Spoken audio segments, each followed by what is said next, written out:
Mamatva is the highest element of concern. And moha is a binding factor. It bounds you. It becomes a barrier. जब मैं किसी काम को करता हूं और उसके प्रति मुझे अगर अनायास मोह हो जाए, मोह किसके साथ होता है? इसका अंग्रेजी का शब्द सुनते ही बड़ी जल्दी समझ आ जाएगा। मोह का सीधा सा अर्थ है बायस। बायस टुवर्ड्स एनी प्रीडिटर्मिनेशन, कोई पूर्वाग्रह, bias towards any thought, bias towards any contemplation, bias towards any philosophy, bias towards any person. Any kind of a bias is मोह. इट्स नॉट ममत्व. ममत्व का विकृत स्वरूप है मोह. बहस हो गया था हिंदुस्तान में, दो कार निर्माताओं को 35 साल तक दरवाजे के हैंडल नहीं बदल रहे थे, नहीं बदला था उन्होंने. And eventually a flood came, Rudra का एक स्वरूप अवतरित हुआ. And we have got so many models these days because they had a bias. जिस किसी को भी अपने विचार के साथ, उत्पादन के साथ, चाहे वो सेवा हो या पदार्थ हो, जब मोह हो जाता है तो वो सड़ना शुरू कर देता है. Because then you don't allow any change to happen.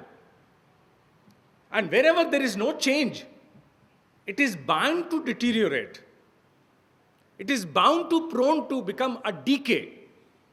वो सड़ेगा, वो गलेगा. क्यों? क्योंकि परिवर्तन से दूर हो गया है. परिवर्तनकारी शिव ही मात्र वो शक्ति है जो अपने एक शूल से इन तीनों शत्रुओं में से सबसे बीच वाले को, ममत्व, जो मोह में परिवर्तित हो जाता है, उसको नाश कर देते हैं. The most horrific problem in this world, be it any country, be it any sphere, is that people have the least tendency to change. Change with the changing times. परिवर्तनकारी युग के साथ मनुष्य अपने मानस को परिवर्तित नहीं करता तो सड़ता है, सड़ना शुरू करता है. चाहे वो व्यक्ति हो, व्यापार हो, संस्था हो, चाहे सेवा प्रदान करने वाली संस्था हो, चाहे धर्म के साथ जुड़ी हुई कोई संस्था ही क्यों ना हो, अगर परिवर्तित होते समय के साथ अपनी व्याख्या को नहीं बदलेगी तो सड़ जाएगी. और जब व्यक्ति परिवर्तन करने के लिए तत्पर नहीं होता तो उसे कहना चाहिए तुम मोह के अधीन हो, you are totally biased, you are coloured. क्योंकि ममत्व मनुष्य को कभी भी बायस नहीं होने देता. मां के भीतर कितनी भी ममता हो, अगर बच्चे को चीरा लगवाना है तो फोड़े को ठीक करने के लिए चीरा लगवाने ले जाती है. She does not come in to the way, she makes way. She is ready to bear any kind of a pain, but ultimately wants to see the benefit of the child in longevity. दूरगामी लाभ के लिए वो क्षणिक रूप से किसी पीड़ा को वहन करने के लिए तैयार होती है, कलेजा थाम के भी बैठ सकती है. क्यों? क्योंकि ममत्व है. अगर वही मोह बन जाए तो अपने ही हाथों बहुत कुछ हनन कर दिया जाएगा. And this is the same with production of any goods or services. Whenever we become a prey to a bias of any kind, we simply try to finish our own enterprise. तीसरा है जो सबसे ज्यादा खूबसूरत वृत्ति मनुष्य को ईश्वर ने प्रदान की है, वो है आत्मविश्वास की. आत्मा से निकलता हुआ उत्स, the fountain, the upsurge of a soul.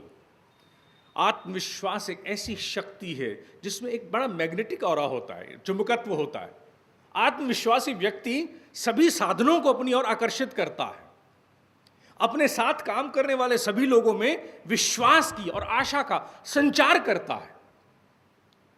और वही आत्मविश्वासी व्यक्ति अगर इन शत्रुओं में से एक का ग्रास बन जाए, किसका? जैसे हम कहते हैं अहंकार का, तो क्या करेगा? सबसे पहले एक ही काम करेगा. वो क्या? वो कहते हैं always put the cause before the self.